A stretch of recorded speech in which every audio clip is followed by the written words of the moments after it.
Dawit, il-ħsejjes, it-tomiet tal-miliet Malti. Uħud minnhom inżammu matul is-snin u għadhom magħna, oħrajn inbidlu żviluppaw waqt li xi wħud intilfu u għandna għarfien tagħhom biss permezz tal-kotba u rakkonti minn ġenerazzjoni għall-oħra. Fis-servizz li miss Fiorella Paċ tkellmet ma' Trevor Zara li ġabar dawn id-drawiet Maltin fi ktieb b'diversi kontributuri. Naraw. Trevor Zara ġabar fi ktieb damma ta' drawiet marbuta mal-miliet bħal presepju, il-purċissjonijiet tal-bambin, il-qwiel, il-mużika, l-ikel u l-pantomima bil-Malti.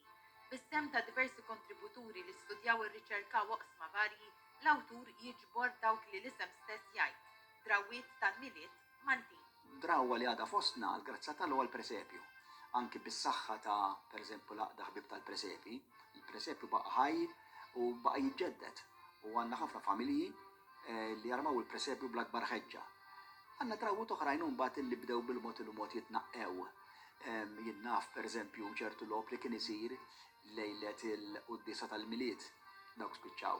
Fiex kien jikkonsisti dan il-logħob? Li kienu jilagħbu ħafna bil-lews u bil-ġellews, illi kien qisu jużawhom bħal boċċi.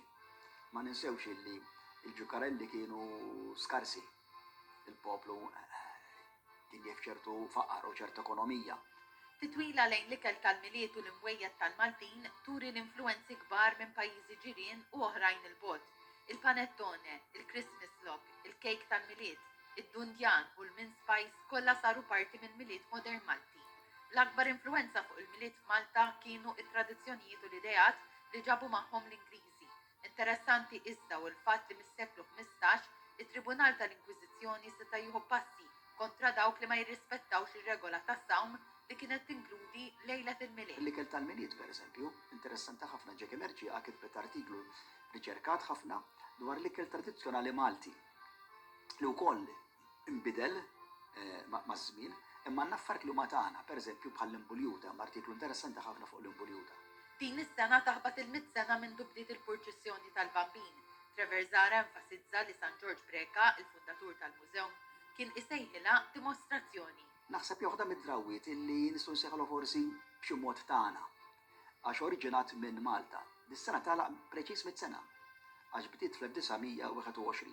Saret fil-Ħamrun, kienet saret pjuttost ta' malajr, tant laqqas bambin ma kellhom kbir biżżejjed u marru jisselfu wieħed minn il-patrijiet.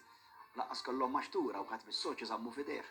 Fit-tfuliti ma kienx ikun lejlet il-miliet tas-sew jekk ma narawx il-purċissjoni. Fil-ktieb ukoll l-istorja dwar l-iktar presepju antik f'Malta, dak tal-klawsura fl-Mdina li jmur lura għas-seklu 17, l-ewwel presepju mekkanizzat taż-żejtun u wkoll il-Mużew tal-Bambini. Aspett ieħor tad-drawwiet tal-miliet f'Malta hi l-mużika. Il-post li kellu żaq fix-xenarju tal-miliet ħadu ħlanijiet, buħud li jintesew qed jerġgħu jingħataw il-ħajja. Il-pantomima tal-miliet daħlet f'Malta bis-saħħa tas-servizzi Ingliżi. L-ewwel waħda saret fl-1994 fuq l-HMS Ramillies li fejn inħadmet Beauty and the Beast. L-ewwel pantomima bil-Malti kienet dik miktuba minn Trevor Zara stess li ttellat fl-Iskola Sekondarja tal-Bniet taż-Żejtun fl-1990. Minn dik is-sena l-pantomima bil-Malti bdiet issir popolari u diversi kumpaniji tar-reċtar bdew itellaw dawn il-produzzjonijiet.